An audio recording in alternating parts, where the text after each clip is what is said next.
Tell Cersei, I want her to know it was me, Olenna Tyrell, in what feels like 1,000 fucking years ago. Today I want to talk about what's in a name. There are a million legitimate reasons why standing up to bullies may require a pseudonym, or a cowl, or even anonymity, as has been clear for centuries, and even more so in this moment of inescapable mass surveillance. Some of us, by nature of our birth nation, skin color, ethnicity, sex, gender, religious beliefs, or who we love, are in far more clear and present danger than someone like me. And yet, millions of people over decades and centuries have stood in broad daylight and put their names and their bodies, their finite time on this rock, and their resources to the test, on the line, to fight for a better future for themselves and for the generations to come. Most of those have been the folks most marginalized or directly threatened, who had nowhere to hide, who didn't have a choice but to put their name and their face into the ring, or into the arena, as a Republican bro wants to tell you. Meanwhile, wealthy people have hidden behind their names and titles and shit like that for a very long time. Now, that isn't the rule. Some privileged, safer people chose to be allies. They chose activism over silence, too. But our predecessors imagined and constructed, often in the aftermath of great violence, the institutions that increased peace, childhood life expectancies, knowledge, and more. But it's time for more. More recently, the World Wide Web has provided both a safe haven for anonymous discourse and activism, and also lots and lots of harm from a distance, through mis and disinformation, or just actively planning genocides and hate crimes on Facebook. Unfortunately, network effects and monopolies have meant most discourse and organizing, both good and bad, has been consolidated into just a few unfathomably large platforms, all of which are protected, to an extent, kind of, by the 26 words that made the internet, Section 230. Now, what Section 230 is really protecting a platform from is dangerous, but supposedly not quite criminal speech. They're protecting them from being held liable for that. So what the hell does that have to do with us here? When we built the underlying social infrastructure of What Can I Do, our new app, we decided not to allow for almost any user-generated content besides a headshot and a short bio for your profile. One picture, one single text field. The most significant reason we made that choice is because we simply don't have the resources to moderate user-generated content of any kind, much less dangerous or criminal speech, pictures, threats, whatever. It's the internet. Every open text field is just truly asking for trouble.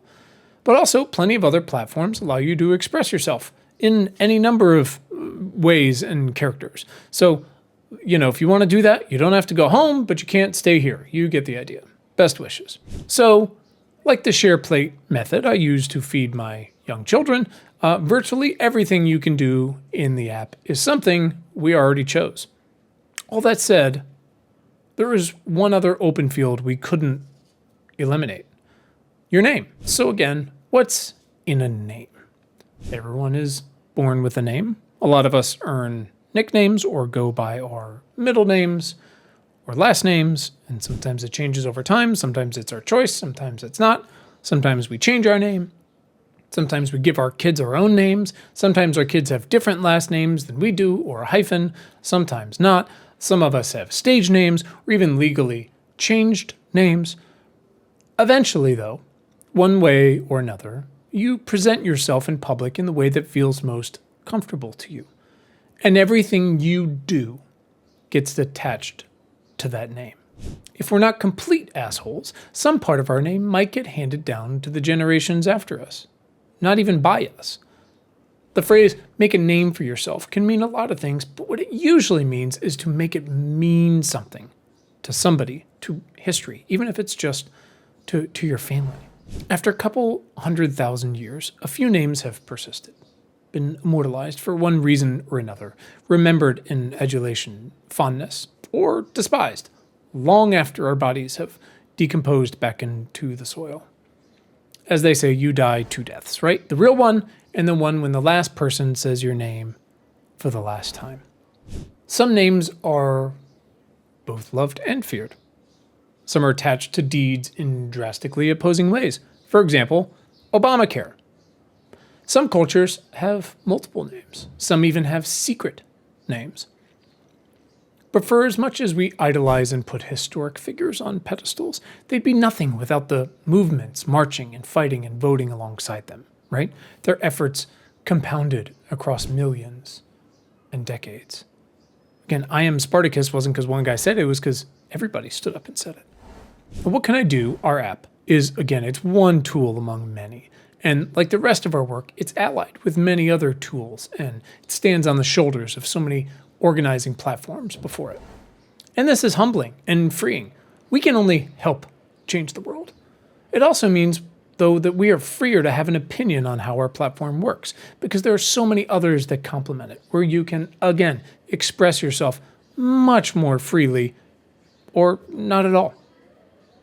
Now, our opinion at this point, which is always subject to change, is that What Can I Do has an opportunity to start connecting and aggregating people in real life again, to establish trust again, and that it will only be as effective as it can be if the people who are following and being followed are real people. How do we do that? Well, first, we got to cut out the bots, right? So we rely on Stripe to safely verify the identity of everyone who wants to make their profile public, which is a choice you can totally make on your own. You can unfuck the world in private and search for free as long as you want, truly. But either way, you're a real human. The other part of that is we ask you to pay. You get 30 days free, but then you actually have to put up a credit card for either $2 a month or $20 a year. And that really does help cut down on the cruft, as they say.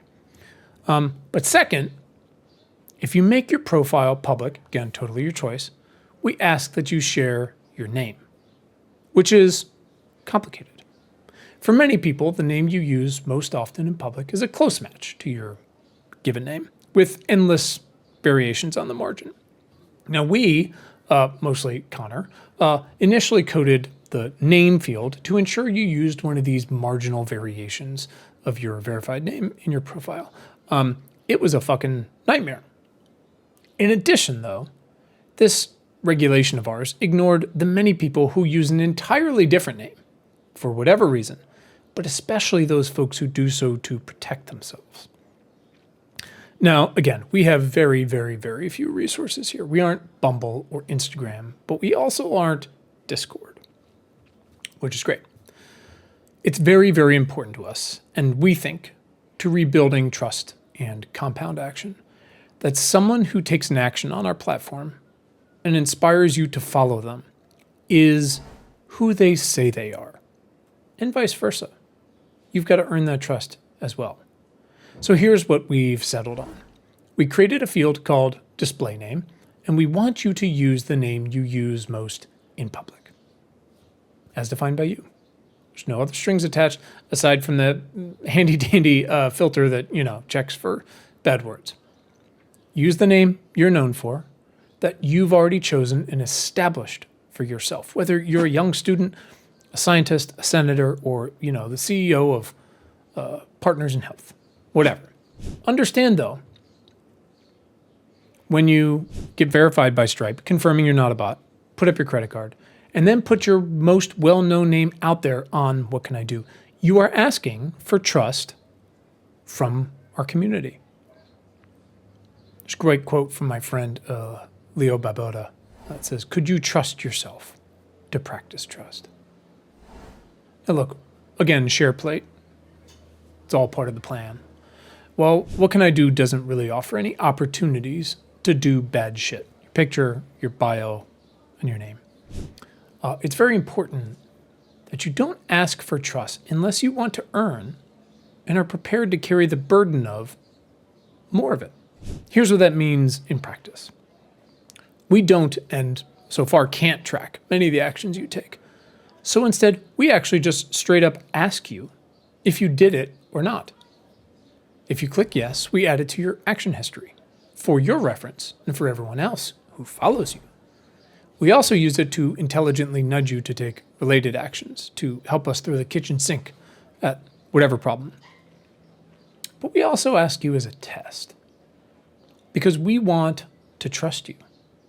We ask you if you took the action because we trust that by attaching your name to it, you'll answer honestly.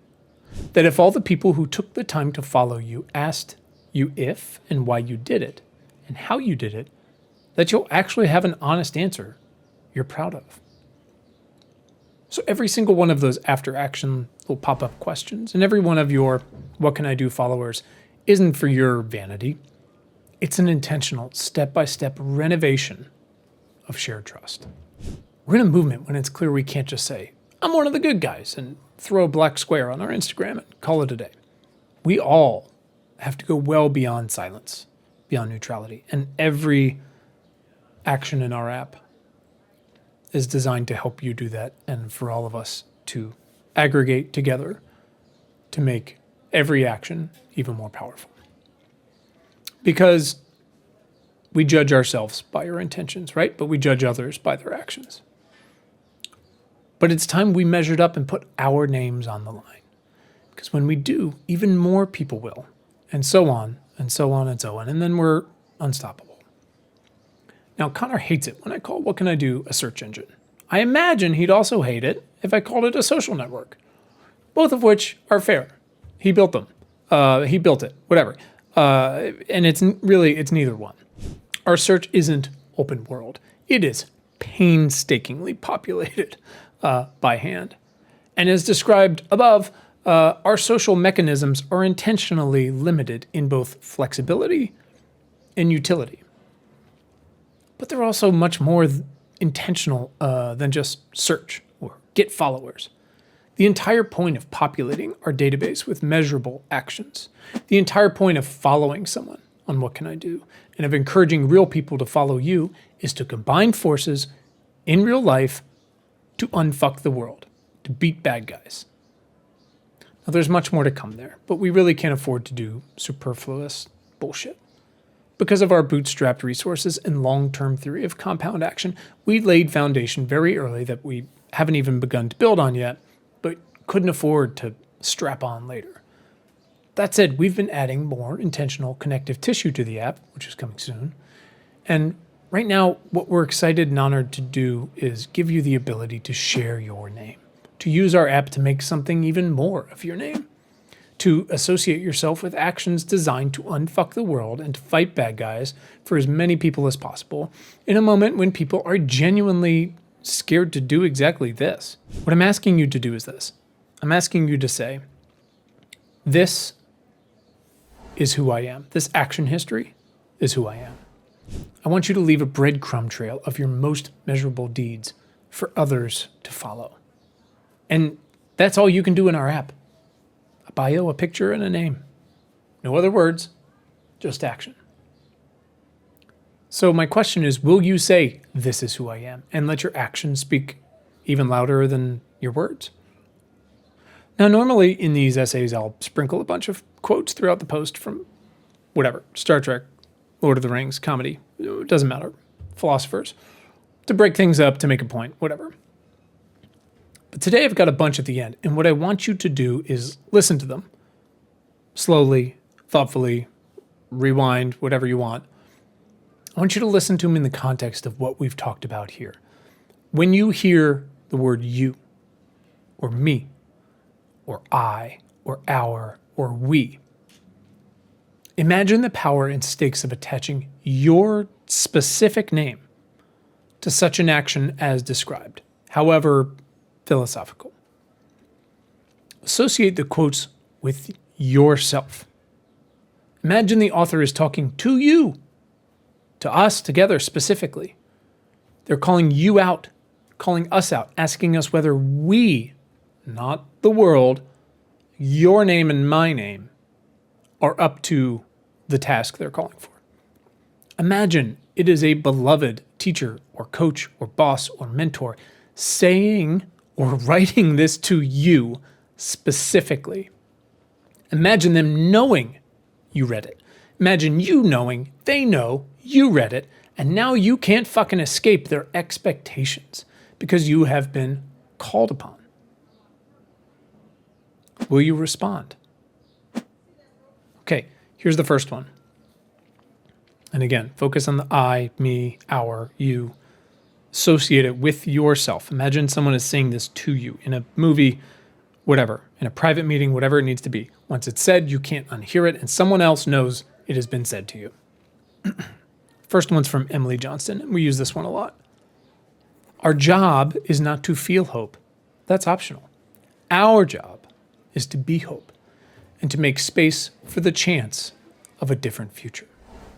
Again, imagine her saying that to you one-on-one. Second one, from Sinead O'Connor. They tried to bury me. They didn't realize I was a seed.